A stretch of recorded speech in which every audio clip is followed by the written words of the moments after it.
কাজী নজরুল ইসলামকে মনে করা মানে শুধু সাহিত্য নয়, মানবতা, দ্রোহ, প্রেম আর সংগ্রামের সেই বিস্ফারিত সৌরজগতের দিকে তাকানো, বললেন বাঁকুড়ার অতিরিক্ত জেলা শাসক তথা বিশিষ্ট কবি নকুল চন্দ্র মাহাতো।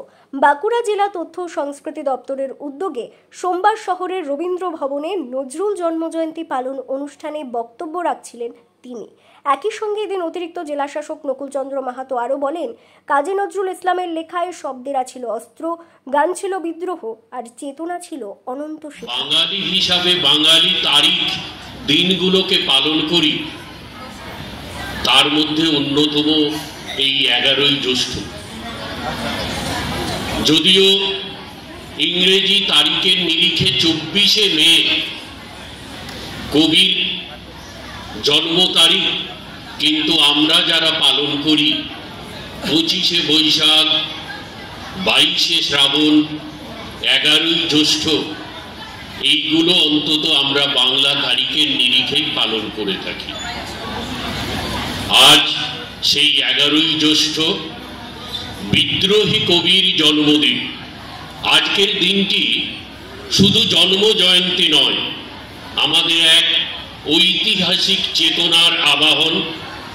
কাজী নজরুল ইসলামকে মনে করা মানে শুধু সাহিত্য নয়, মানবতা, দ্রোহ, প্রেম আর সংগ্রামের সেই বিস্ফারিত সৌরজগতের দিকে তাকানো, যেখানে শব্দেরা ছিল অস্ত্র, গান ছিল বিদ্রোহ আর চেতনা ছিল এক অনন্ত শিখা।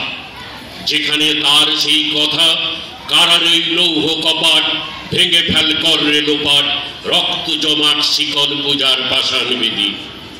এই কথা মানে বিপ্লবের গর্জন, মানবতার কোমলতা আর ন্যায়ের জন্য অক্লান্ত তৃষ্ণার কথা বলা। তাই সুনীল গঙ্গোপাধ্যায়ের ভাষায় কবিতা যখন বিদ্রোহের ভাষা হয়, তখন তা কেবল কাগজে থাকে না, মাটির গভীরে প্রবেশ করে। তাই বলবীর বল উন্নত মমশির, শির নেহারি আমারি নতশির, ওই শিখর হিমাদ্রির। আজকে এই রবীন্দ্র ভবনে, বাঁকুড়ার এই পবিত্র স্থানে, এই পবিত্র দিনে এই মহামানবকে আসুন আমরা বাঁকুড়াবাসী সবাই প্রণাম করি। এদিন জেলা তথ্য সংস্কৃতি দপ্তরের উদ্যোগে নজরুলের প্রতিকৃতিতে পুষ্পার্ঘ্য অর্পণের পাশাপাশি গান, কবিতা, গীতি আলেখ্যর মধ্য দিয়ে কবিকে শ্রদ্ধা জানানো হয়। এদিনের এই অনুষ্ঠানে অতিরিক্ত জেলা শাসক নকুল চন্দ্র মাহাতো ছাড়াও উপস্থিত ছিলেন বাঁকুড়া সদর মহকুমা শাসক অয়ন দত্তগুপ্ত, জেলা তথ্য সংস্কৃতি আধিকারিক গণেশ হাসদা প্রমুখ। ব্যুরো রিপোর্ট, দক্ষিণ বাঁকুড়া দর্পণ, বাঁকুড়া।